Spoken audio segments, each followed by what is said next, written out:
Tú, diputado, te seguimos escuchando con tu análisis. Gracias, Vicente. Pues mira, lo que quería comentar es lo siguiente. El poder nacional es el que permite que un país prospere, que un país genere oportunidades, genere bienestar, que es lo que está buscando nuestro presidente López Obrador. Les voy a dar ejemplos claros de lo que ha hecho Estados Unidos, que gente como Marín y como muchos otros apologistas de políticas neoliberales, de presidentes anteriores corruptos, han tratado de exaltar. Pues ellos lo que hacían era enaltecer su poder nacional en todos los rubros, rubro energético, económico, de comunicaciones, militar, de tecnología. Y te voy a decir lo que hicieron en el 76, cuando estaba Gerald Ford de presidente, que había entrado después de Watergate por Richard Nixon. Por recomendación del Consejo de Seguridad Nacional, prohibió la venta de hidrocarburos, es decir, de petróleo crudo al exterior. Se había venido años antes, en el 73, una crisis de suministro del Medio Oriente y buscaron una política de Estado prohibiendo las ventas de crudo para poder refinarlo internamente en los Estados Unidos. Entonces ellos invirtieron y dieron ayuda del gobierno a las empresas para que generaran refinerías en los Estados Unidos hasta que lograran la autosuficiencia, su seguridad energética. Ya logrando esta autosuficiencia, vendieron hacia el exterior el refinado, es decir, gasolinas y diésel, el refinado, y esto les provocó aumentar su poder nacional en muchos otros rubros, porque si un país te suministra tu energía para que funciones, las casas, los individuos, las empresas, todos los sectores, si dependen de esa energía que te está exportando un país, pues obviamente depende de ti y puedes tener una negociación más efectiva en aranceles y en muchas otras cosas que no tienen que ver con energía.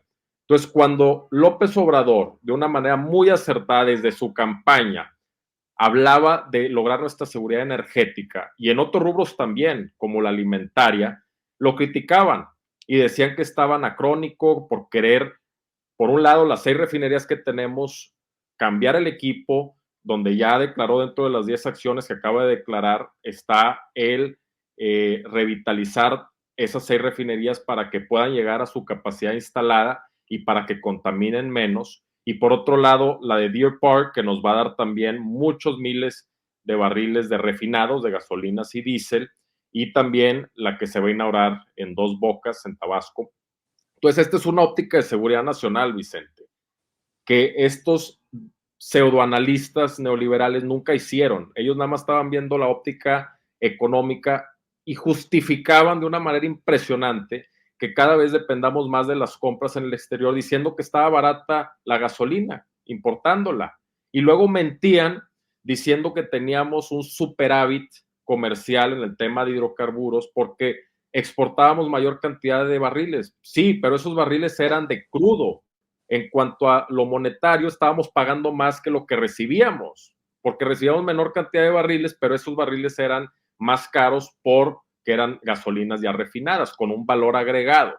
Entonces, esta óptica totalmente traidora a la patria, totalmente entreguista, porque esa es la palabra, entreguista, con cero amor por México, con cero patriotismo, lo estuvieron justificando a través de años, de décadas, y lo que fue algo que yo critiqué en su momento, en la época de Peña Nieto, hace 5 o 6 años, es que mentían en cada informe de septiembre que daba el presidente, mentían diciendo que teníamos un superávit energético, teníamos un déficit, era un déficit claro, porque los déficits o superávit son en términos monetarios, no en términos de cantidad, no importa la cantidad de barriles, si tú estás pagando más que lo que estás recibiendo, tienes un déficit, no eres país exportador. Entonces estuvieron mintiendo todos esos informes y ahí están en internet cada uno de los que mandó Peña Nieto sí. Y su equipo traidor.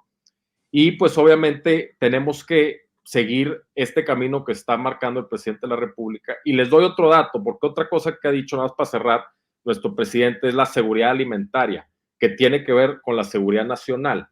En 1902 acababa de entrar Teddy Roosevelt a la presidencia, él entró de 1901 a 1908. Los Estados Unidos, ahí les va, exportaban el 97% de su producción agrícola y ganadera. Le daban de comer a Europa, le daban de comer a América Latina, y el 3% era para el consumo interno. Entonces eran autosuficientes desde ese momento, hace 120 años, eran autosuficientes para su consumo interno de alimentos, pero estaban exportándole y dándole con otros países. Y de ahí se detonó su economía, se detonó su poderío naval, su poderío militar, y obviamente ya después pues llegó la Primera Guerra Mundial, la Segunda, y lograron una prosperidad que ya todos conocemos. Pero esa es una óptica de Estado, es una óptica de cómo fortalecer a tu país, que tiene nuestro presidente López Obrador, y que estos traidores que gobernaron por 30 años, 36 años para ser exacto, nunca vieron y nunca quisieron ver. Entonces, vamos por el camino correcto, tenemos que seguir impulsando nuestra autosuficiencia energética, alimentaria, porque tenemos el potencial. Ya quisieran Japón, Alemania, Suecia, Dinamarca tener la capacidad y tener el potencial que tiene México, Vicente. En esta ronda abierta, mi querido Hamlet Almaguer, tema, propuesta, opinión. Muchas gracias, Vicente.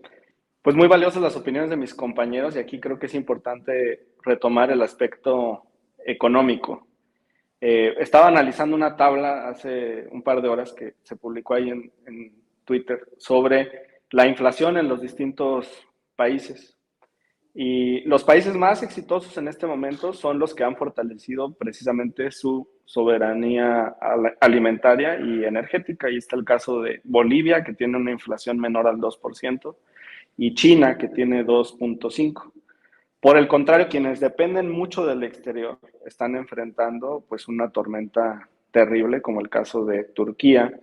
Argentina, que ha tenido en los últimos años pues un gobierno que ha intentado reparar el rumbo neoliberal que llevaban, incluso estableciendo controles para las exportaciones para que se quedan los alimentos en el país, porque como un productor tan importante de alimentos a nivel mundial podía tener tanta población en pobreza o con precariedad y hambre. Y México, pues está en la tabla media baja de los porcentajes de inflación, incluso menor a la que se está viviendo en Estados Unidos y muy cercana, por ejemplo, a la que tiene Suecia u otros países de primer mundo. Si nosotros hubiéramos tenido esta trayectoria de un esfuerzo soberano por más de un sexenio, estaríamos en condiciones similares a las que tiene en este momento Bolivia o China para aguantar esta tormenta. Llevamos ya casi 4 años del gobierno del presidente López Obrador y se han hecho cosas extraordinarias. Qué bueno que se rehabilitaron las refinerías, porque sin esa capacidad estaríamos importando carísimo y ya se hubiera detonado la inflación a doble dígito. Qué bueno que se está haciendo un esfuerzo también por fomentar la industria nacional. Los neoliberales abusan de una doctrina marginalista en la que lo único que les importa, como decía mi compañero Mauricio, es lo que está barato, pero no ven en el largo plazo, ni tampoco se fijan en la derrama interna que hay por los grandes proyectos de infraestructura. ¿Cuántas familias, cuántas personas van a poder trabajar y vivir con bienestar a partir de la construcción de la refinería de Dos Bocas, o cuántas la están haciendo ya con la reconfiguración de las otras refinerías, del aeropuerto de Santa Lucía, de la construcción del canal interoceánico en el sur del país, las grandes obras de infraestructura que se están haciendo a lo largo y ancho de la República? En el caso de Jalisco, el gobierno del estado no podría haber realizado solo la obra de la línea 4 del tren ligero. Es hasta que el presidente de la República decide apoyar esta obra cuando ya por fin se puede anunciar que va hacia adelante. Entonces es una mezcla extraordinaria de impulso a la infraestructura nacional, de defensa de la soberanía energética y alimentaria. Y eso es lo que nos permite en medio de toda esta tormenta tener cierta estabilidad, Vicente, así es que vamos por muy, muy buen rumbo. Así es, déjenme poner este tema sobre